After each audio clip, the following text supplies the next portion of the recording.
Greetings, fellow children of time and space. This is your host, TheAmariaShadow, and welcome back to the channel. Welcome back once again to some more of Apollo Justice Ace Attorney Trilogy. Now, before we get started, you're probably wondering why I'm coming to you late with this live stream. I usually live stream pretty early in the mornings. To put it bluntly, I was playing Multiverses. And if it's not not obviously known by how my voice sounds, player first games, you need to rethink your ranked matchmaking system really badly. It's like, I'm sorry, but what is this, day 5 of season 3? I'm a gold 5 rank Powerpuff Girls main, and I've been running into nothing but platinums, diamonds, and master rank players for the past 2 days. I have not been able to progress any higher than gold rank 5 because all I'm getting matched to is platinum, diamond, and master rank players. And I want to know why. And most of them are playing Batman. Most of them are playing Batman. So, my first question, what in the fuck were you guys thinking when you buffed the DC characters? Literally, why did you buff Batman, Superman, Harley Quinn, and I think you nerfed Wonder Woman, but I don't know. I haven't been running into her that much, so maybe that's a good thing. But now it's like and I haven't seen that many Jokers anymore, more. But now all of them have jumped on to playing Batman because he's so brain dead, overpowered. What the fuck were you thinking? This game needs balancing. And you still haven't done it. So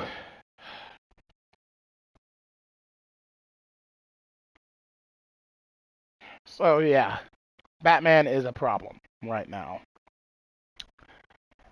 And because of it, I can't get any higher in rank. No matter what I do, no matter how I try to switch up my strategy against him, it never works. Because he just has everything to fight against me. Everything. And because I'm playing the Powerpuff Girls, I'm light as a feather, so the stuff he does blows me up very, very quickly. Which is kind of dumb. Considering assassin characters should be able to outbox a brawler. But no, I can't. It doesn't do anything. And the fact that you've been making the stages bigger, it means that the Batman, the lightest brawler in the game, doesn't die early anymore. So it's like, this entire season, if you're playing Batman, kudos to you. You get to win the game for free. But if you're anybody else, you have to work your ass off to do it. And do so. So, yeah, balance changes on Batman. I'm expecting them. And the second thing, you have got to change how ranked matchmaking works. Again, I am matching into diamond, platinum, and master rank players when I'm gold rank 5. I shouldn't be matching into people that damn high. I should be matching into at least platinum players and gold rank players. At the very least, platinum rank players. But why am I matching into diamond rank players? Why am I matching into master players? I'm pretty certain I've even ran into one grandmaster player. Why am I matching into them? Your matchmaking sucks, and you need to change things. But this is not a rant video. I could go on all day about multiverses right now, because quite frankly, the Powerpuff Girls are hard characters. They are very hard. I said I want to dedicate my time to it, but at the moment, it is abysmal fighting the Powerpuff Girls when everybody is either playing Batman, is ranks higher than me, or just playing passive aggressive. Because it's a platform fighter. You can't punish passive-aggressive players because no matter what you do, if you try to hit them, they'll just run away from you or dodge away from you, and then you're stuck in end lag, and they can just punish you for it. I'm like, seeing a person run away from me the entire time, that's not fun. Anyway, this is not a rant video. This is us playing Phoenix Wright Ace Attorney Dual Destinies today, and we're going to be finishing up episode 1 today. So without further ado, let's get started our way to today's adventure and see what's in store for us. Allons-y!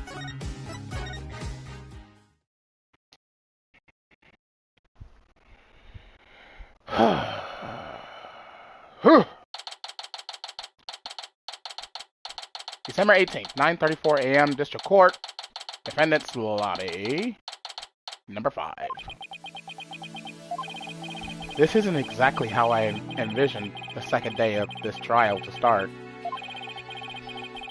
But given how things ended yesterday... Good morning.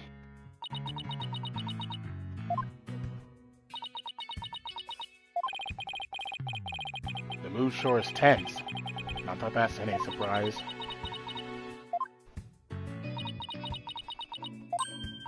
Oh, hey, did you read the paper this morning, boss? Huh? The paper? That came out of left field. You didn't read it? Then you don't know the big news. Somebody spotted an abominable snowman way up in the mountains. Tell me you know the difference between a paper and a tabloid, Athena. It might show up in the forest where you live, Junie. So you better watch out, okay?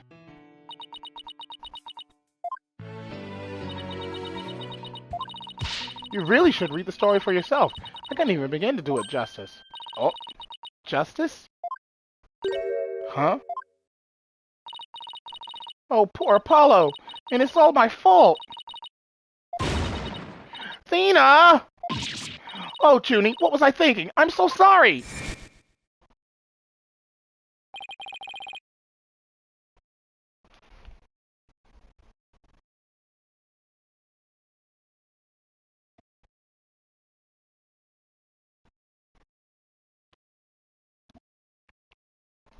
What we found yesterday was not Apollo's dead body, thank goodness.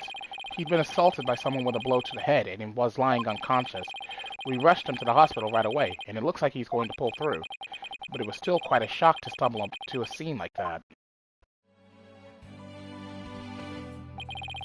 Is Miss Woods alright, Athena? Well, I managed to get her to stop crying. Now she's resting on that sofa over there. I guess she really feels responsible for what happened to Apollo. Poor Junie. She believes that the reason Apollo was attacked is because he was helping her look for something in that courtroom. Oh? Yes, I can see why she'd think that. By the way, how are you doing? Who, me? Yeah, you. I know you're concerned about Miss Woods, but are you alright? Me? I'm doing just fine, boss. I mean, yeah, it was a huge shock. But I'm alright. People who study analytical psychology are great at times like this. Jeez. After all, they've learned how to control their own emotions, too. Somehow I don't think it's as easy as she makes it sound. But there's no denying she's a real trooper. Apollo doesn't remember a thing, does he? Yeah, he can't recall anything from the time right before he was assaulted. Nothing about what he was doing in courtroom number 4 or who assaulted him. The doctor said it's probably due to that hit he took to the head. Assaulted in a court of law and losing your memory at that. I know how that feels. But who in the world would do such a thing, huh, Mr. Wright? Just wait till I get my hands on the coward who hurt our Apollo. Now, Athena. I thought you said you were in control of your emotions. Let's just focus on helping Miss Woods, okay? But I admit, I'm just as upset as you. Okay, boss, you're right. Apollo's assailant can wait until after we clear Junie's name. That's the spirit. Now, let's see. I better check the court record one more time before the trial starts. Earth to Mr. Wright. I'm ready whenever you are. Alright, let's get ready to rumble. You bet! With everything that happened with Apollo, I didn't have time for a proper investigation. I can't let that stop me, though. I have to get this right, for Miss Wood's sake, and Apollo's, too.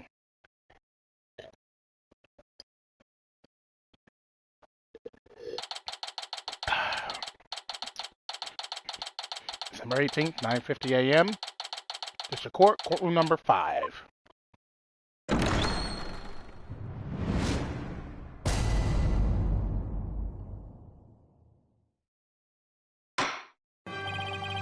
Court will now reconvene for the trial of Juniper Woods.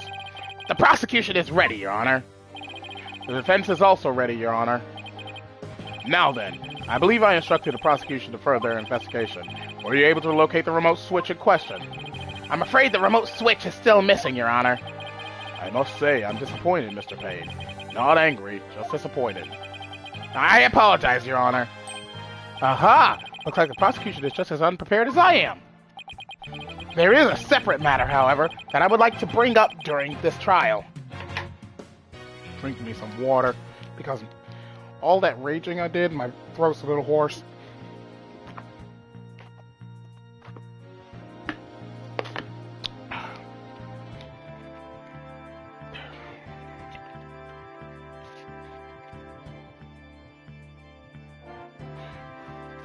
And I got me some breakfast here. It's still a bit hot. But I'm going to try and get me some food in my stomach.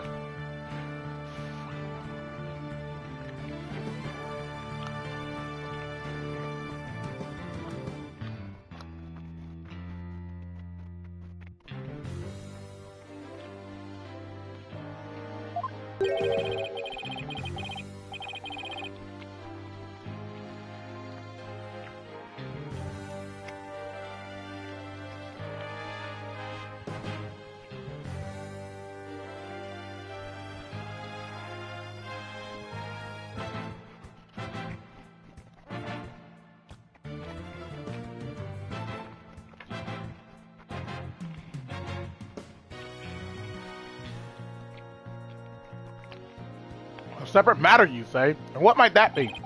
I assume you are aware that another incident occurred during yesterday's trial.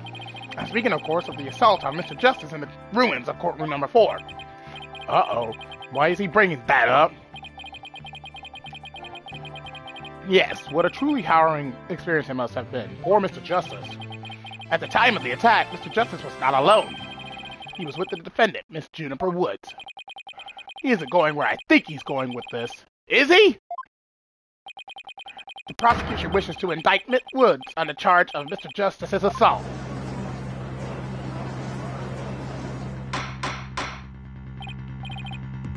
Order! Order in the court! Mr. Payne, the incident under deliberation here is the courtroom bombing. The assault of Mr. Justice has nothing to do with this trial. But I believe there is a connection between this case and Mr. Justice's assault. Please take a moment to consider these facts. Both events occurred in courtroom number 4. This is the location in courtroom number 4 where the unconscious Mr. Justice was discovered. As you can see, it's quite close to where Detective Arm's body was found.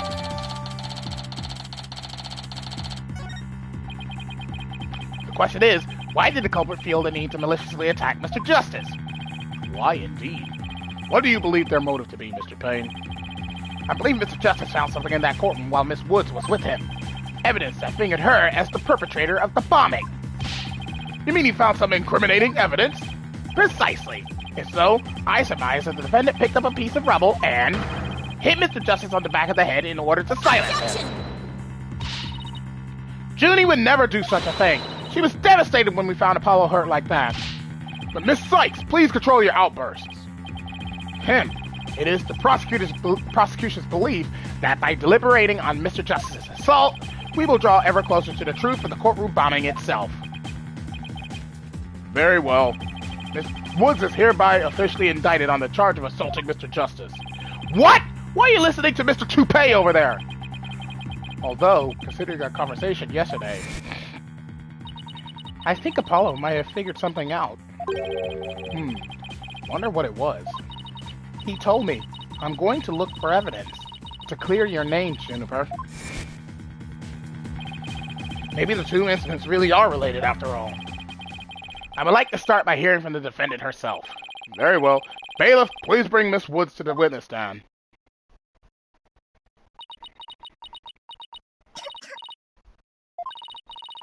I'm sorry. I can't seem to stop. Miss Woods?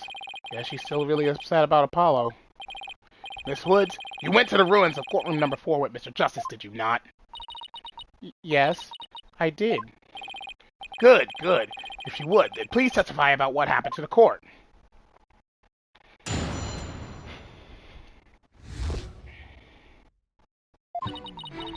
During the trial yesterday, I was overcome by a fit of coughing.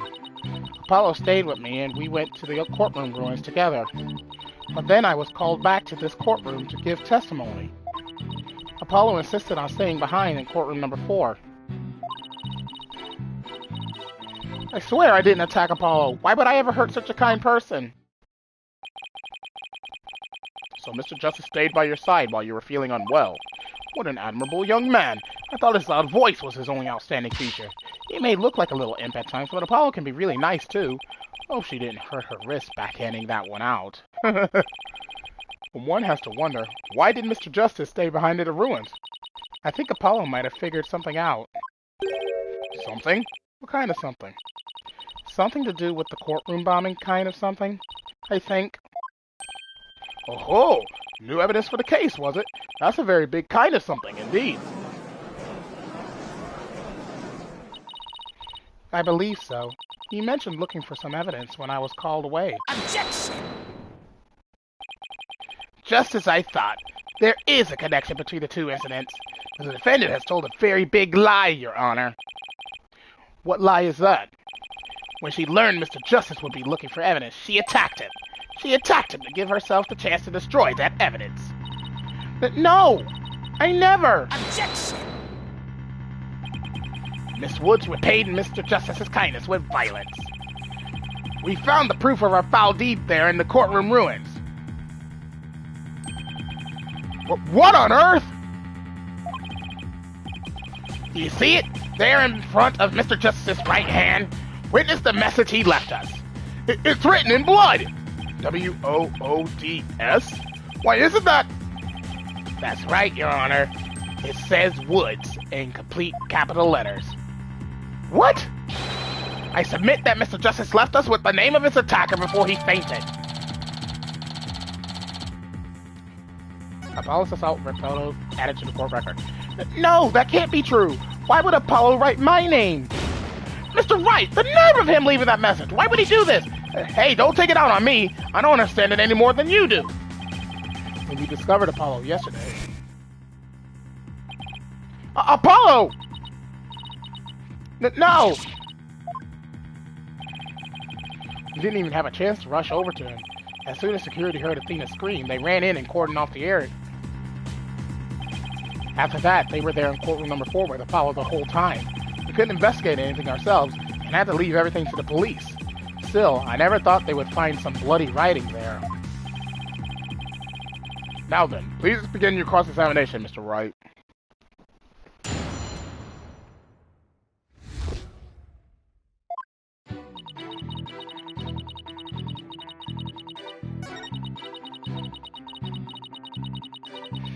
Hold it!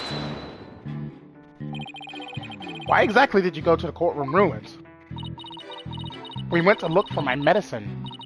To stop my coughing. Your medicine? Why would your medicine be in courtroom number 4? I dropped it in the heat of the moment. Bum-Rap Briny. He was keeping my medicine safe for me. He has a little compartment that I can put things in, you see? If only Fancy has the same type of pocket, that's where the bomb was inserted. I had put my medicine for my coughing fits inside Bum-Rap Briny. When I told Apollo about it, he said he'd help me go look for him. There was so much rubble in there. I was worried, but there was no rubble or anything in front of the witness stand. So when we got inside, Apollo went straight there. I started looking for my Rhiney in that area. It was so nice of him to do that for me, in spite of all of his injuries. Apollo is so strong and kind, just like the trees of the forest. The way she makes him sound, you'd think Apollo was some kind of ancient god. Oh, wait. Well, he is named after an ancient god. So that's why you went to the ruins. I see. That seems to be quite an important fact. Please add it to your testimony, Miss Woods. Apollo started looking for Bum-Rat Riney near the witness stand, where there was no rubble. No rubble, huh? Objection!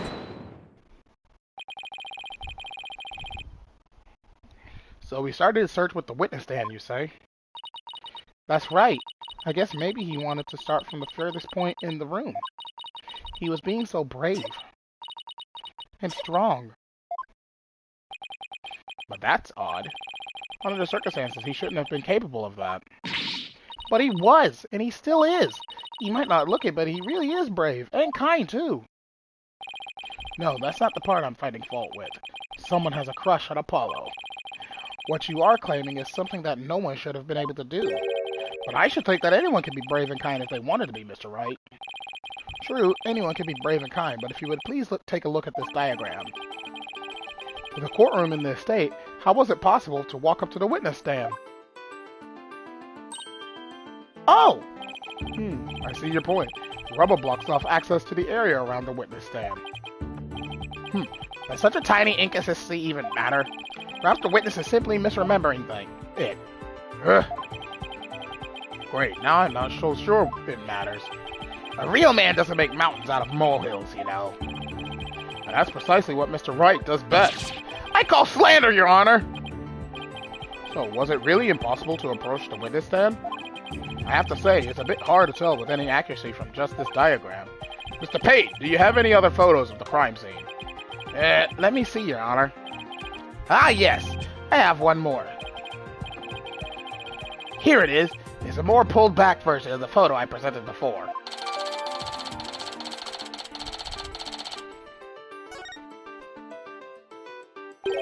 Huh? What's that hunk of metal on wheels? Hello, Brickmaker. Welcome to the live stream. Mr. Payne, is the metallic object in the photo Mr. Tone's bomb transport case? That's right. Is there some problem? Ah, yes. That transport case was there at courtroom number 4 when the bomb went off. It must have been there ever since. Oh, that's it. Miss Woods, have you remembered something? Yes, I just realized. Its position. It's different from before. Its position? The position of what? The position of that big metal thing. The bomb transport case?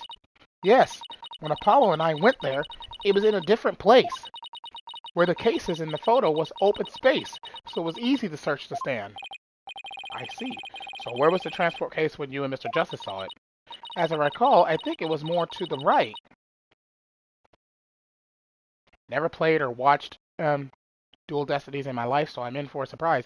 It's by far one of the best games in the Ace Attorney series, Brickmaster.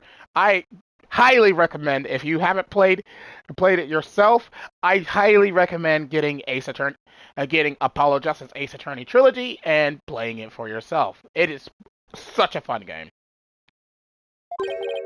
To the right? Then that means, in that case, the case was over there at that time of Apollo's attack. Well, I have Phoenix Wright. That's good. The Phoenix Wright Ace Attorney Trilogy is basically where it all starts.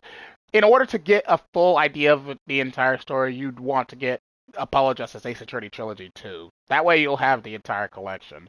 And plan on getting Miles Edgeworth Investigations, maybe? I intend to get it myself, but it's going to be a little bit later down the line because I need to finish my playthrough of Black Myth Wukong, and inevitably I'm going to end up picking up Epic Mickey Rebrushed, which I'm going to be getting next month. It has nothing at all to do what we were talking about. Objection! Where the transport case was has everything to do with this discussion. In fact, it's so important that it's enough to turn the prosecution's argument on its ear. What? Well, that certainly sounds very relevant indeed. And you sound as though you know where the case was at the time of the attack. Yes, Your Honor. This diagram represents the crime scene as shown in the photo. And this is where the transport case was at the time of the assault on Mr. Justice.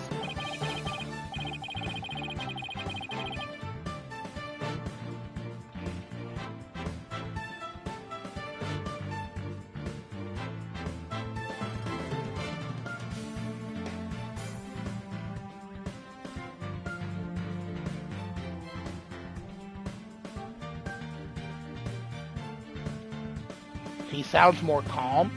I think that's a good thing. He should be calm. Alright, I have this. The bomb transport case was here at the time of the Apollo's attack. Take that! Your Honor, I assert that this is where the transport case was at the time of the assault. But that's... Unbelievable! Miss Woods, was this where the transport case was when you saw it? I wish I could help, but I know nothing about DD. Oh, you're fine. I've played this game before, so I kind of know what to do. Yes, that's where it was. Thank you, Miss Woods.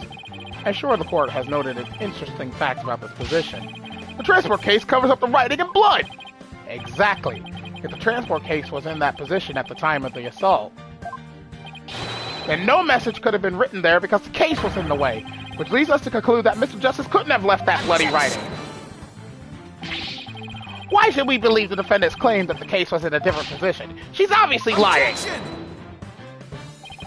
The fact that the case was moved after the assault on Mr. Justice is proved by more than Miss Woods' testimony alone. What? And where's this proof you're talking about? It's right here in the crime photo. I'm keen to see this proof myself, Mr. Wright.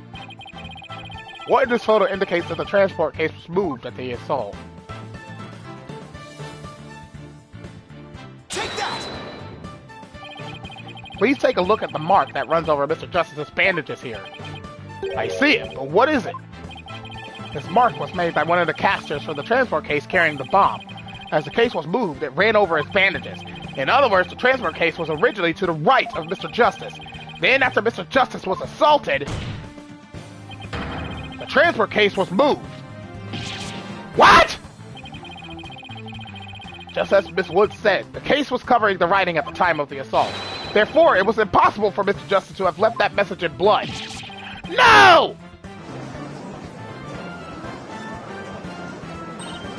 You did it, boss. It was a real nail-biter, but you pulled it off. Yep, that should bring down the prosecution's claim like a house of cards. Order! Order in the court! Mr. Wright, that was a very clever deduction. Oh, it was nothing, Your Honor. Nothing but pure genius. Take that! Boss, I'm sensing a definite smug and braggy vibe coming off of you. I have just one question, Mr. Wright. Yes, Your Honor? If Mr. Justice didn't leave this message in blood, then who did? Uh-oh. Huh? What? Your voice acting is pretty awesome, though. Gotta admit that. And that to you. Why, thank you. Oh! Well... looks like I should have taken that train of thought through to the last station. Well, well. I've heard a lot about this. So this is Mr. Wright's famous bluffing technique, is it? Ah, this feeling! It brings back memories of the old days. Back when you carved out a name for yourself by bluffing your way through thick and thin. Gee, Mr. Wright, the judge kind of makes you sound no better than a 2-bit con man. Especially the oh, thank you. You made your argument with such confidence, Mr. Wright. Now I'd like to hear your answer with just as much confidence. Hey, until the judge asked the questions, you didn't catch on either, Buster. Well, what now, boss?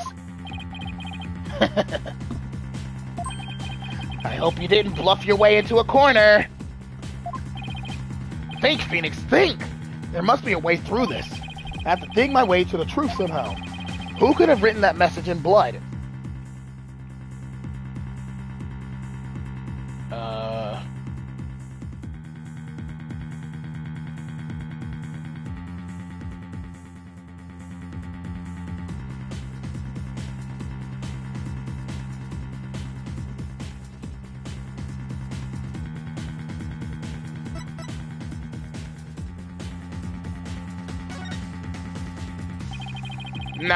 No, it can't be the culprit. If it wasn't Apollo, who could have left the bloody message? Take that! To be honest, I don't actually have any real proof of this. But I've come this far. There's no turning back now. Besides Apollo, there was one more person who shed blood at this crime scene. A person who shed blood? You don't mean! Oh, but I do. I believe it was Candace Arm who left behind this message in blood. What?! What? Detective Arm? Are you sure you know what you're doing here? Not really. What kind of ridiculous assertion is that? If you had said the attacker left the message to throw people off, it might have made sense. At first glance, that would seem to be the most reasonable explanation. However, Apollo didn't shed enough blood to write such an extensive message. Uh-oh!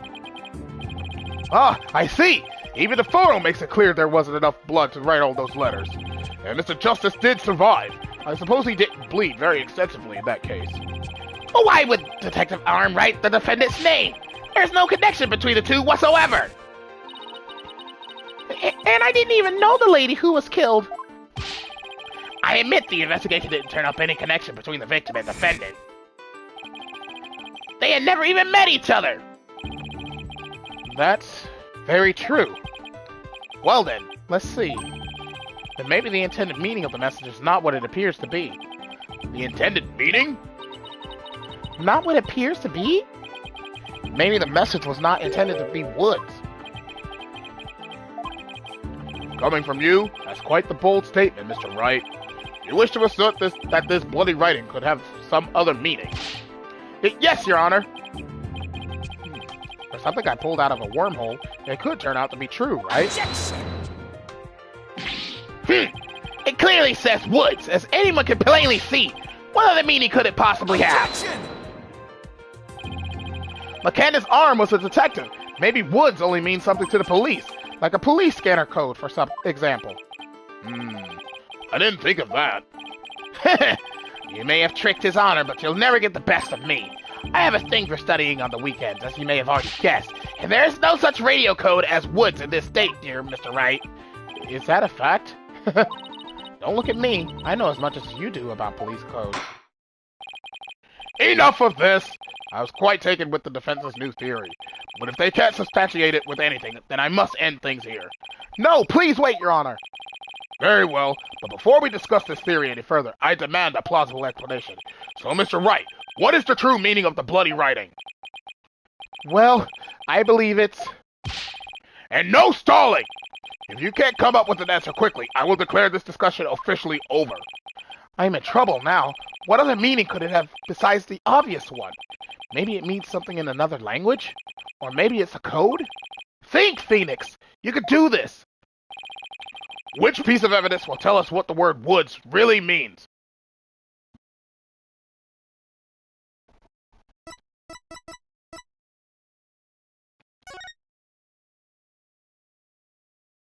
I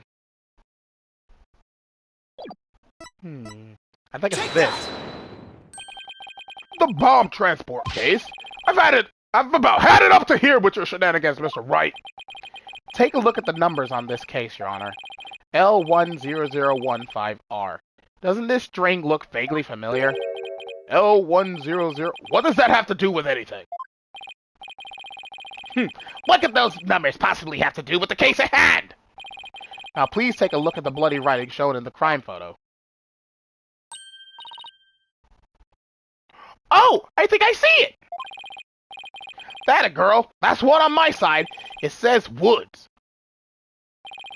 Or you can say it's a horse of a different color, Your Honor. The first character isn't a W. It's actually an L and a 1. The next two are zeros. Oh, my goodness! The true meaning behind the bloody writing isn't Miss Woods' name. It's the number engraved of this bomb transport case! What are you talking about? The next part doesn't make any sense! The next number is a 1, but the bloody writing says D! Objection! But the number on the case and the bloody writing can be made to match up quite easily. This is how the number on the transport case can be made to match the bloody writing.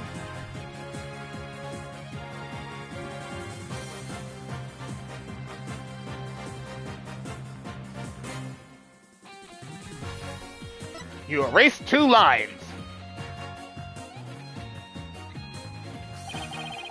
Please erase the third downward stroke of the W and the curved part of the D.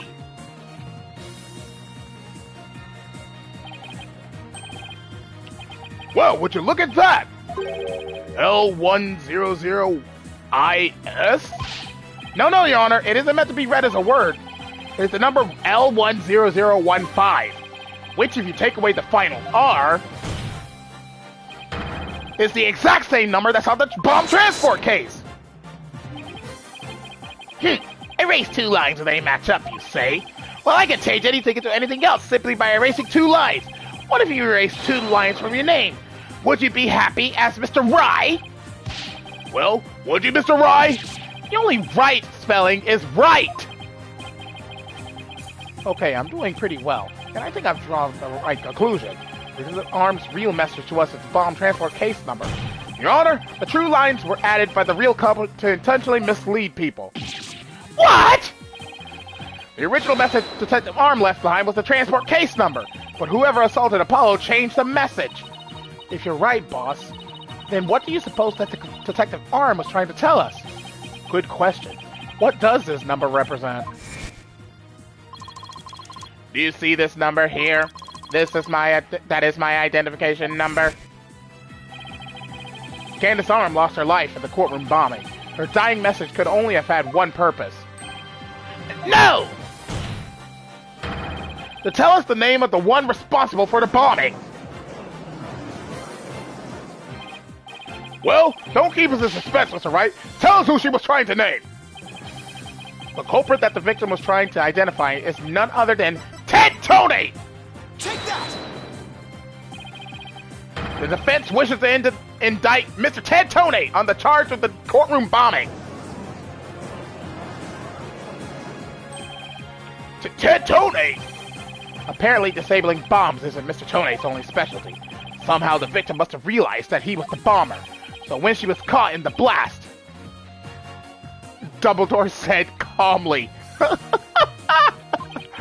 she left his bomb transport case number as her dying message. She used Mr. Tony's own ID number to finger him for the crime. Why would anyone go out of their way to write an ID number? Wouldn't they simply write the person's name? He's got a good point there.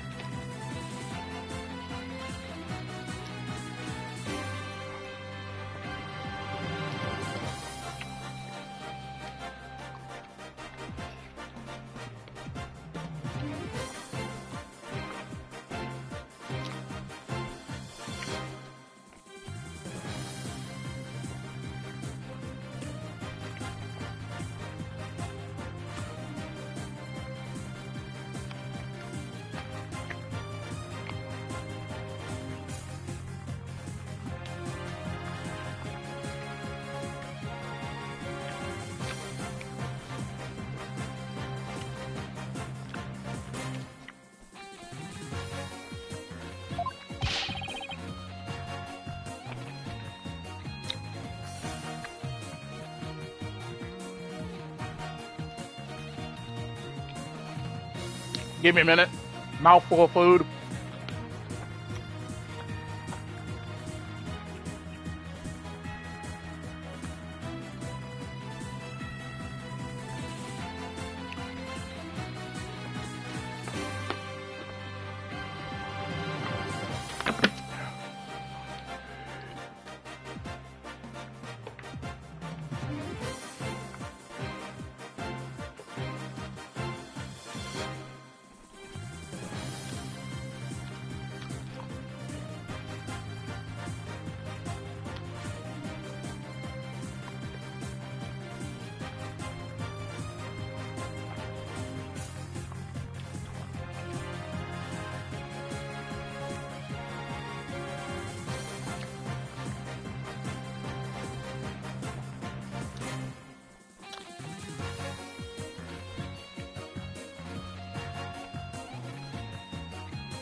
What do you have to say to that, Mr. Wright?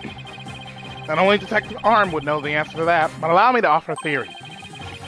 Perhaps Detective Arm couldn't recall Mr. Tone's name in the heat of the moment. As we recall, this was the first meeting between the two. It's entirely possible they wouldn't have been familiar with each other. Or maybe using the ID number was a way to hide its true meaning from the real culprit, thus lowering the odds that they would erase the bloody writing. But no matter what the reason, the important thing is the message, meaning behind her message. The fact remains she wrote Mr. Tone's ID number. Now, just one moment here. There hasn't been any proof yet that it was indeed Detective Arm who wrote it. The bloody writing wasn't found during the investigation after the blast.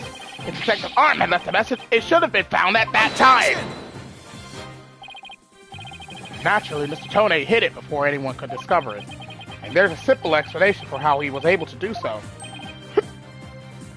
What? Mr. Tone was able to cover the message up because he's the first to find the body.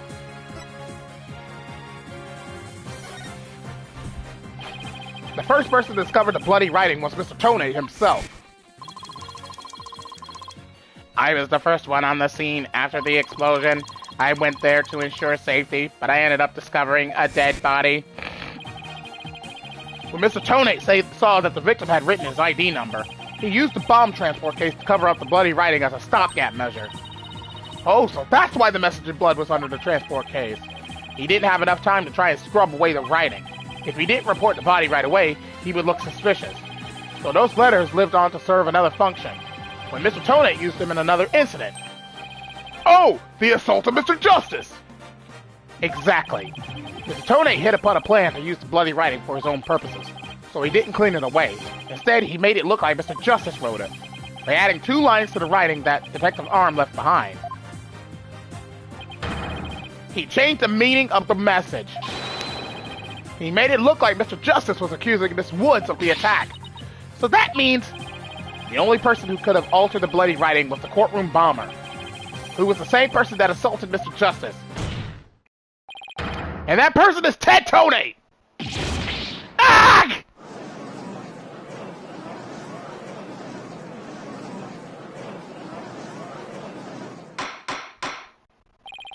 Order in the court! Order, I say! It looks like we have to hear from the bomb specialist himself. Mr. Payne, please have Mr. Tone take the witness stand. Yes, Your Honor. That was great, Mr. Wright. Just doing what I do best, which is flying by the seat of my pants. Dismantling the case is yours. Do you think you can handle it? I look forward to seeing you try. I've finally drawn Mr. Tone back onto the witness stand. Looks like you'll get your wish, Goggle Man. Now watch me take your lies apart.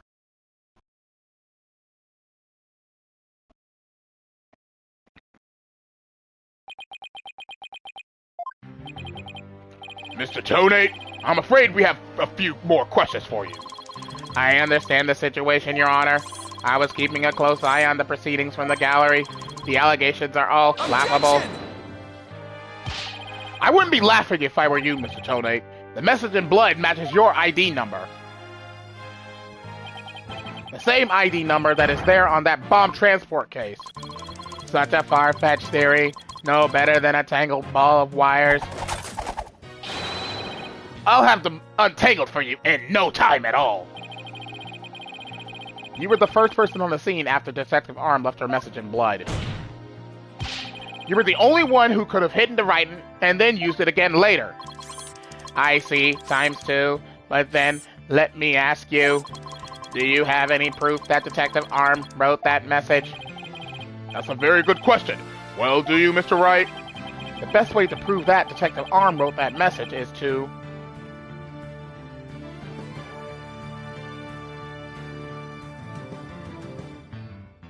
analyze the DNA. Your Honor, I request that a DNA test be performed on the blood itself. Once we know whose it is, it will be obvious as to who wrote the message. Very well. Bailiff, please put in a request for a DNA test with the forensics team. Yes, Your Honor! It will be some time before we have the results of the analysis. Until then, let's hear more from the witness. I would like nothing more, Your Honor. I want the court to hear how ridiculous the defense's theory is.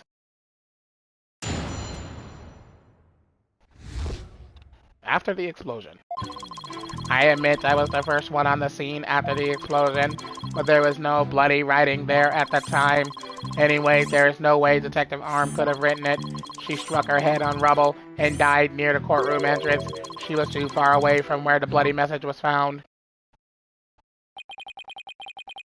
So you're saying that the victim's body was nowhere near where the writing was? Precisely. It is as plain as day that she could not have written it.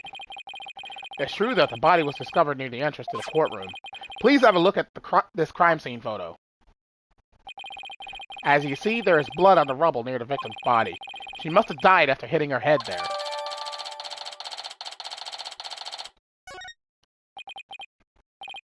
I see. Alright then, Mr. Wright. You may cross-examine the witness. Do you have what it takes to take my infallible testimony apart?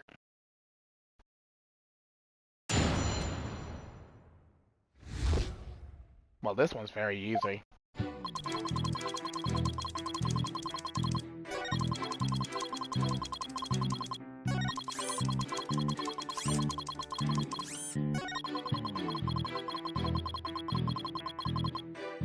She didn't die instantly.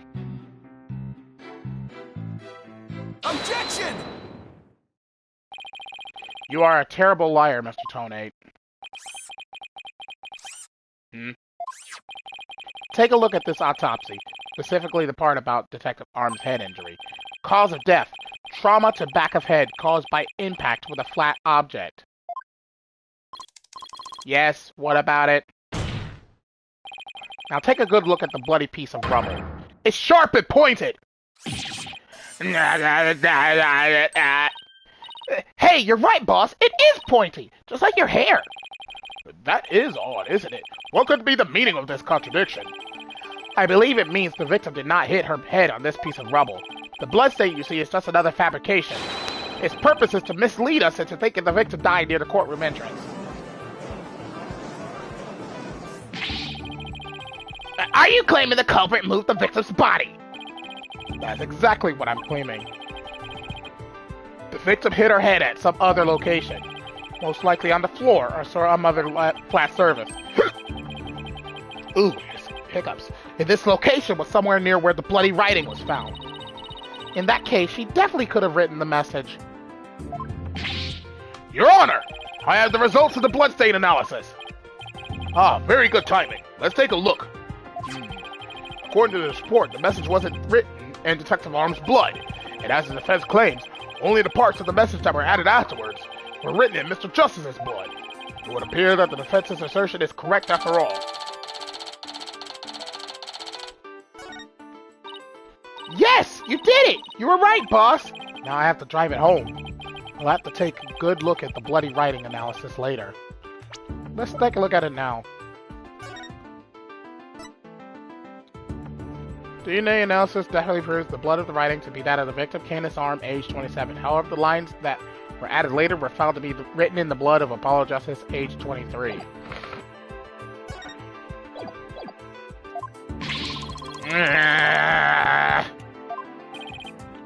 Mr. Tonate, it is now apparent that you have told several lies to this court.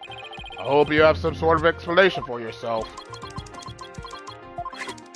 Fine, I will confess. You will? Well then, why are you so calm? This time, I will tell the truth. The truth. It is true that Detective Arm wrote my ID number. She very plainly wrote L10015R. I was shocked, but I did not detonate the bomb. Detective Arm must have mistaken me for the real bomber. Not wanting to be accused, I moved the body and covered the writing. My bad. You're bad. I see. So it is your assertion that you merely moved the body, is that it? That is correct. I did not kill Detective Arm. Oh well, if that's all you did then... Wait a minute! That in and of itself is a criminal act!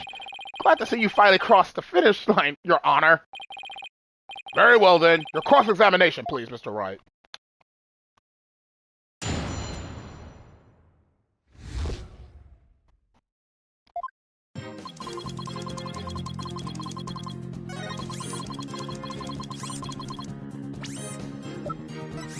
Objection! Nope.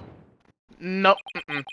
I just want to make doubly sure that L10015R is really what you saw written in blood. Yes, it was very clearly said L10015R. But that's odd, because that's not what I see. Objection! What on earth are you blabbering on about now? Wasn't it you who claimed that the bloody writing was his ID number in the first place? Take a good look at the photo in the bloody writing analysis. Now tell me, does it really say L10015R? Oh! Eh! Something is missing, isn't it? And that something is the final R. What is the meaning of this, Mr. Tony? Oh, right, now I remember. There was no R on the end. It was just a slip of the finger. My bad. Come back, my beautiful contradiction!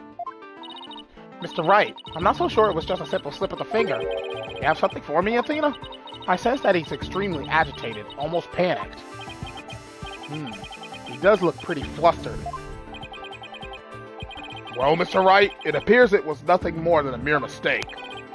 I don't know. Did he really just make a typo? What about that R? Did Mr. Tone really see it?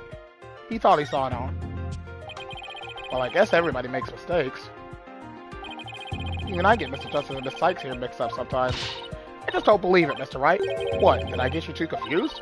No, not that. That I can believe. I don't believe that Mr. Tone just made a mistake. Yes, I better think about this a little more. Well, Mr. Wright, do you intend to continue? Of course, Your Honor. What about that R? Did Mr. Tone really see it? I had to see the funny dialogue. Maybe Mr. Tone really did see the R. But there's no R anywhere in the bloody writing. What's going on here? Huh, now that I take another good look at the photo, I think maybe... That's it! What is it now, Mr. Wright? Are you trying to imitate Apollo and his cords of steel? I've got it! So that's what happened! A slip of the finger. Is that really all it was? Because I don't think so. I propose that Mr. Tone really did see the letter R. But the photo clearly shows that there is no R. No, Your Honor. Actually, just the opposite is true. The photo shows that Mr. Tone actually could have seen the R. If you're going to make that claim, then you better be able to point it out what you mean. What part of the photo shows that Mr. Tone could have seen the R? Take that! Please look here, to the right of the 5. Do you see a little bit of red? Oh, I see it! Just on the edge of where the floor is broken up. That's the R that Mr. Tone saw. It's true that the witness wears some very, very odd goggles, but that doesn't mean his eyesight is bad, nor his brain power. What part of that little smudge looks like an R? Objection! But what Mr. Tone saw wasn't that little smudge. There was a whole incomplete R written there, before the floor was damaged by the explosion. Oh, well, that explains it. Huh? Care to explain what you mean? Because you just proposed that everything happened in the exact opposite order. Yep. Because that's the way it really went down. The timing of when the R was written turns everything about this case around. Now then, if the floor was damaged by the explosion, when was the message written? Before the explosion. With the bloody message running off the edge of the damaged floor like that, we can only conclude that it was written before the explosion. But that's ridiculous! If that were true, it overturns your own premise. That's right. It does. In fact, it turns everything upside down. The victim was not killed by the explosion in the courtroom. She was killed before the explosion ever occurred.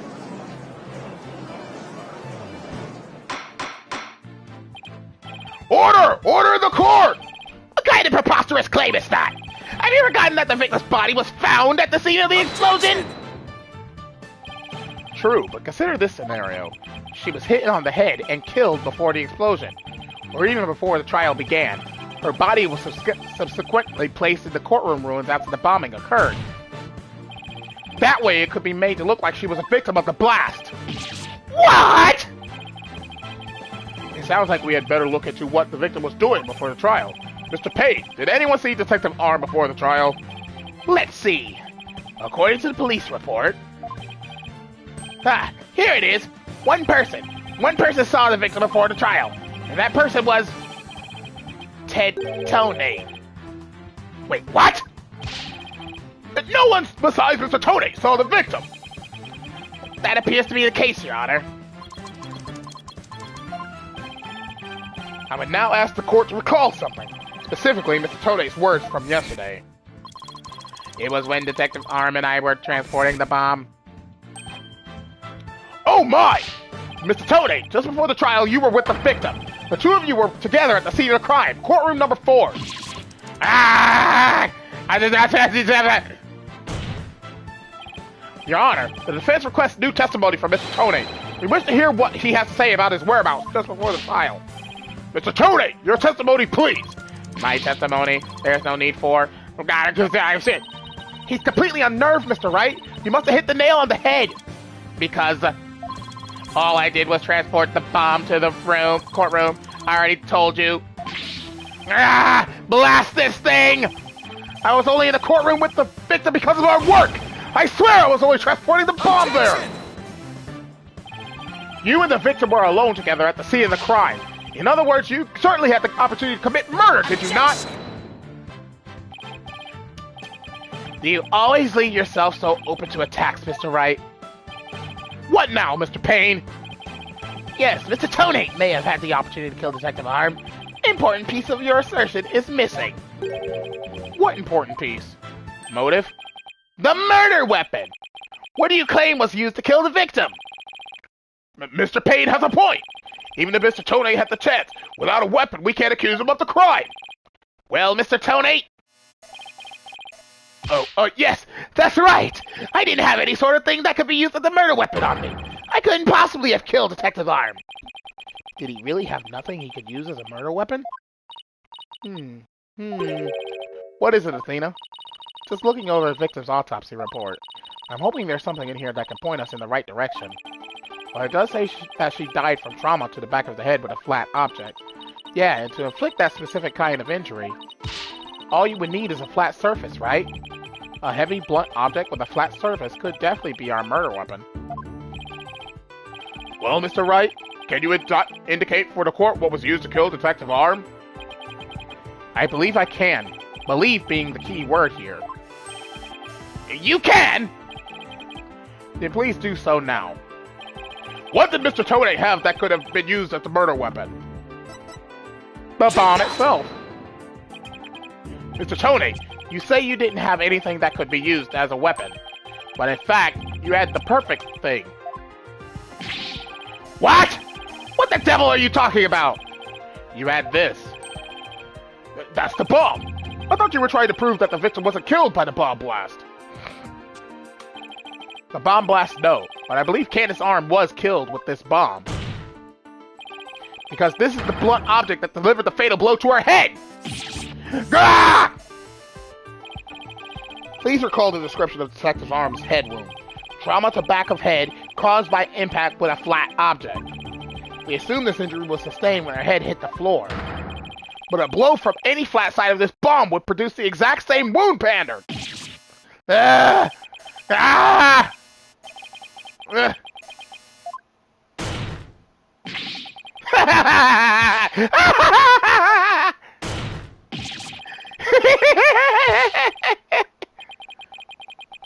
What's with him? Then show me some proof! Where's the evidence that I hit the victim with the bomb?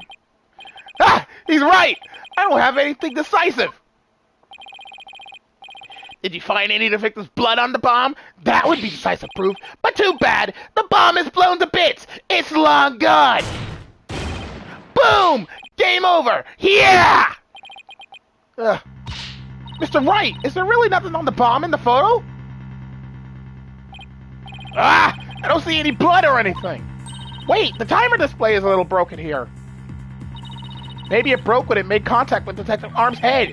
That's definitely a distinct possibility, but unless we find a fragment with the victim's blood on it, it's not going to count.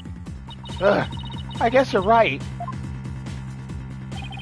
By setting off the bomb, Tony managed to obliterate all traces of the murder weapon. What in the world do I do now? At times like this, I've got to change gears and look at things in a different way. Instead of looking for the things he wasn't able to hide, I should be looking for a way to expose the things he did hide. Ted Tone murdered Detective Arm before the trial started. Then he placed her body in the courtroom after the bomb went off, which means there was something he needed to keep hidden until then. And I think I have just the thing. Time to present the photo that shows exactly what Mr. Tone had to hide.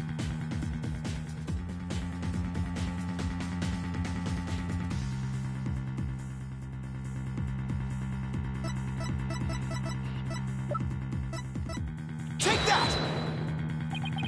Your Honor, there's something we've all been overlooking. If the murder took place before the trial, then Mr. Tone would have had to hide the body somewhere during the trial. Hey, you're right! And if we can figure out where that hiding place was, exactly, we might be able to find some evidence we can pin him down with.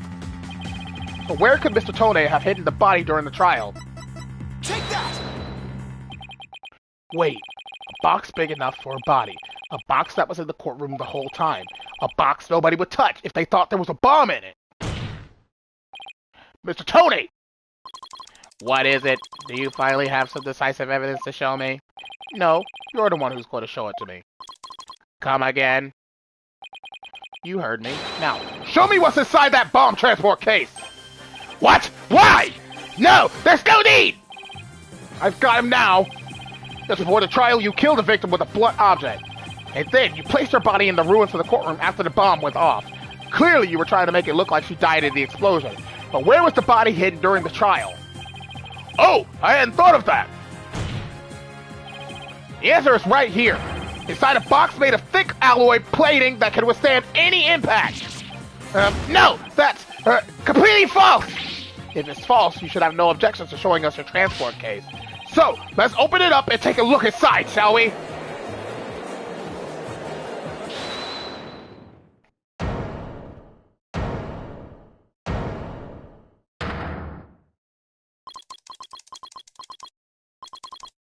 Let's not. Not if you value your life. What's he up to now? Remain calm and listen carefully. This bomb will detonate in 5 minutes. What? Huh? I repeat, this HH-3000 will detonate in 5 minutes. What's going on? Your Honor, I recommend you adjourn this trial before this bomb goes off. Mr. Tone, are you threatening me? I am the only one who can disable this bomb. If you do not want to die, your only option is to listen to me. But Mr. Tone, didn't you say that's just a training model, a fake to practice on? I did, but I also lied. This is the real deal. This is the HH-3000. But the HH-3000 was used to blow up courtroom number 4, wasn't it? How do you know it was the real HH-3000 that blew up courtroom number 4? Huh? The bomb that blew up the courtroom was a different one. One that I made. What?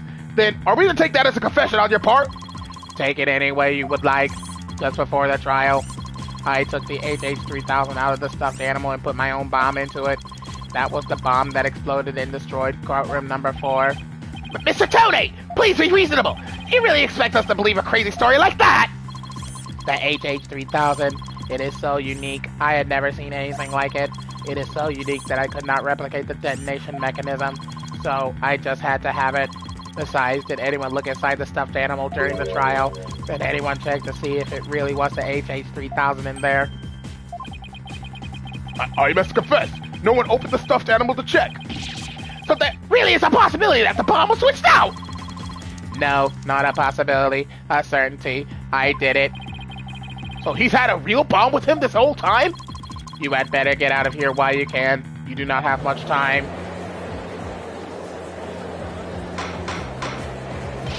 Order! Order in the court!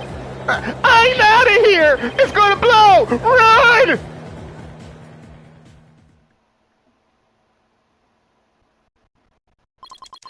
You 4 are still here. Well, aren't you brave? It just wouldn't do for the judge presiding over this court to run! But that horrible explosion the other day. The judge looks like he's about to book it for the nearest exit any second. As for Mr. Payne... that is... Ah! And he's off. Mr. Wright, what do we do? It'd be pretty pathetic to run now, wouldn't it? But the bomb might really go off. Only 3 more minutes, folks. Is that bomb really the HH-3000? What should I do? Stand my ground. I can't run now. Well, it's been fun, but I will be going now. With my dear, dear HH-3000, naturally. Oh, by the way, I would advise anything against having me followed. Even with no remote switch, this bomb can still be triggered manually. If I think I'm being followed, I will detonate it on the spot. Farewell. Hold it! You're not going anywhere, Ted Tonate. Oh. Your Honor, there's no reason to be afraid. That bomb is a fake. Are you sure, Mr. Wright? More of your famous bluffing, even at the risk of your own life. But Mr. Wright, none of your bluffing now. Not at a time like this. Lives are on the line here. I'm not bluffing, and I have proof.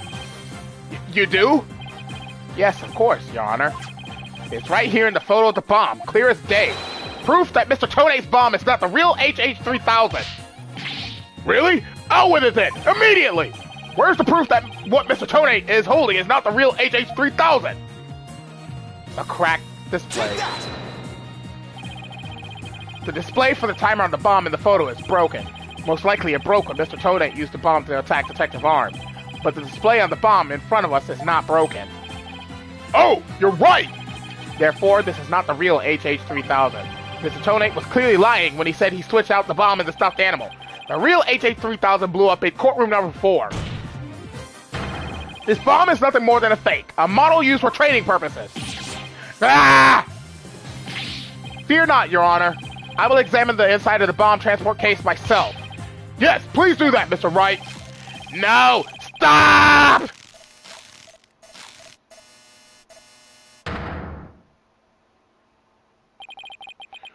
What is that? Is that a blood stain? Just as I expected. Your lies have all been blown to bits, Mr. Tonate.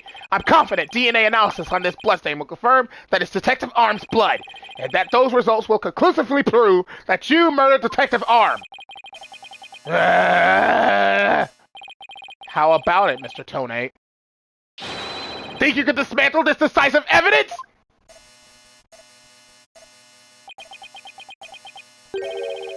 Dismantle it! You're too late! You missed your chance to run, so now you're out of time! This HH-3000 is about to explode! Don't try to threaten us, Mr. Tonate. I've already proved that your bomb is a fake. It's real! This bomb is the real thing, I tell you! It's real!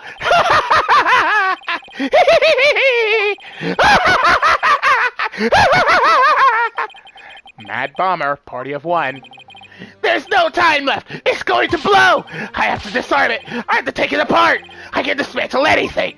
I can take apart evidence! I can take apart bombs! I can dismantle it all! Dismantle, dismantle, dismantle, dismantle, dismantle, dismantle, dismantle, dismantle, dismantle, dismantle! I'm not gonna make it! Only one thing left to do! Stop!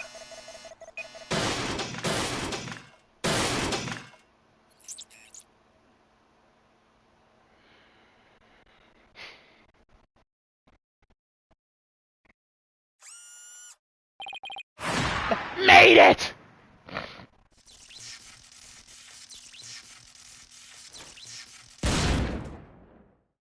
Bye!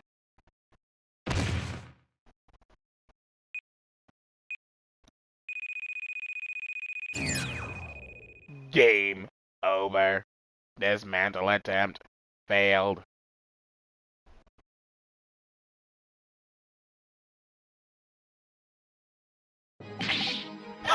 It's all over! My life has been blown to pieces! It's all that stupid woman's fault! I was selling the bombs I disarmed on the black market! When I tried to take this one, she just had to notice, didn't she? She confronted me in the courtroom number 4 that day. That's why I had no choice! Before I knew what I was doing, I hit her. It's all her fault! While I was looking for a place to hide her body, she left a message in her own blood. The trial was about to start, so I didn't have time to clean it up. And now all this! I thought for sure I could disguise her death in an explosion. Then that stupid defense attorney started sticking his nose into my business. After my testimony yesterday, I went to courtroom number 4, and I found that kid all up in my bomb transport case. That's when I snuck up behind him, and BAM! And when the idiot police arrested that little girl, I thought for sure I could pin it all on her. Why? Oh, why?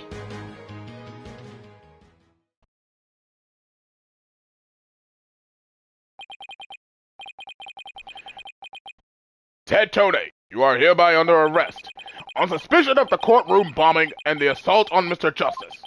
Your innocence or guilt will be determined at a later trial. Now then, I see that members of the public have returned to the gallery. One person, however, seems to still be running far, far away. Be that as it may, I will now announce Miss Juniper Wood's verdict. Not guilty!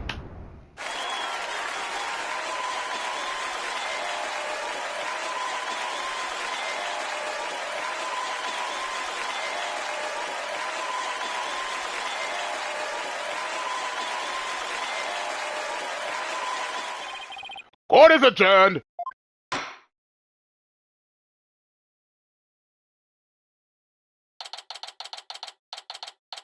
December 18th, 12:31 p.m. District Court, Defendant's Lobby number 5.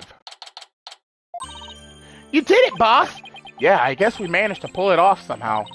So many mysteries cleared up all at once. It was amazing. It just sort of worked out that way, didn't it? That's not the kind of thing that usually just Works out. You made it happen. And the way that mean old prosecutor hightailed it out of here, that was great. Mr. Wright, Thena, thank you for everything you did for me. I'm so happy for you, Junie. Now you can go back home to the forest in peace. I hope the both of you will come and visit me there sometime.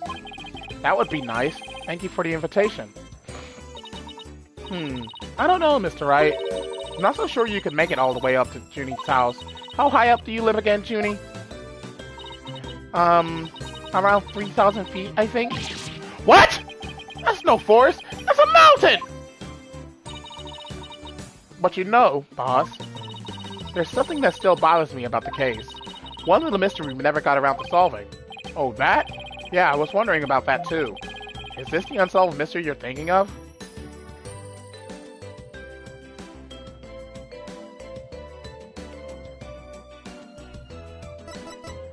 Take that! The remote switch, right? Yeah, I wonder where it disappeared to. Maybe Mr. Tone just got rid of it somewhere. Yeah, it is a pretty big thing to leave unsolved, though. Well, let's leave it up to the police to find. For now, we should be celebrating our not guilty verdict. I guess you're right. Hey, I know. Junie, shall we go report the good news? You know, to that certain someone. Okay. Huh? Her grandmother? No, silly, to Apollo. Oh, right. Well, why don't we all go to the hospital together to see him? Great idea. I bet he's bored out of his mind. Okay. And so, the courtroom bombing case came to a close. But the next trial was just over the horizon. There's never a dull moment with so many lawyers in the office. That's for sure. Apollo Justice, Athena Sykes, and me, Phoenix Wright. Between the three of us, there's no case we can't solve. When our powers combine, we're an unstoppable team. At least, that's what I believed.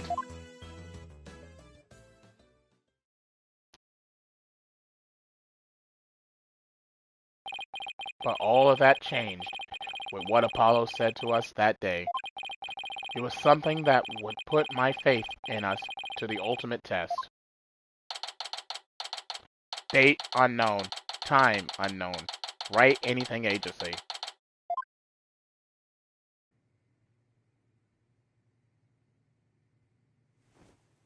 Sorry, but I'll be taking a leave of absence. Wait, what do you mean by a leave? Can you at least give me a reason why? I can only say that this is something I must settle on my own.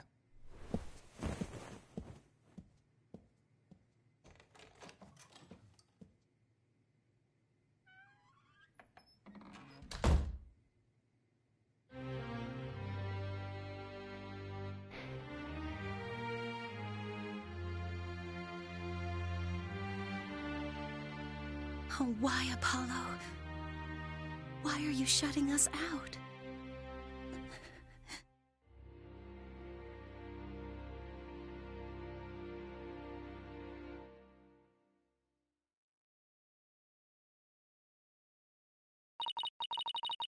What happened to you, Apollo?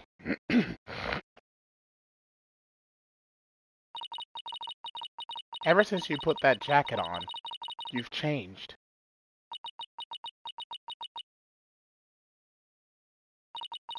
And now, for whatever reason, all my mind keeps doing is returning to that the day I first met you.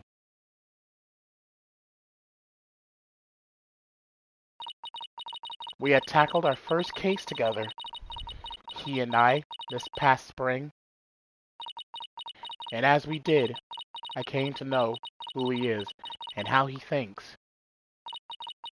It was a very peculiar case, one in which the victim was killed by a mythical creature.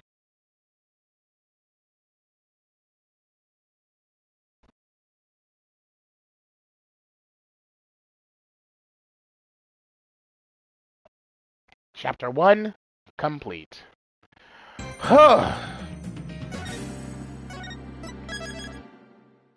And with that, that's going to bring today's live stream to a close. So in the next episode, when we bring up Dual Destinies again, we will be playing episode 2, The Monstrous Turnabout. So, thank you all for watching. If you enjoyed the live stream, please leave a like. Don't forget to subscribe. It really helps out in the long run. And of course, don't forget to share the stream with friends in order to help the channel grow. And as always, this is your host, TheAmariaShadow, saying long see, and I'll see you for the next adventure. Goodbye, everyone!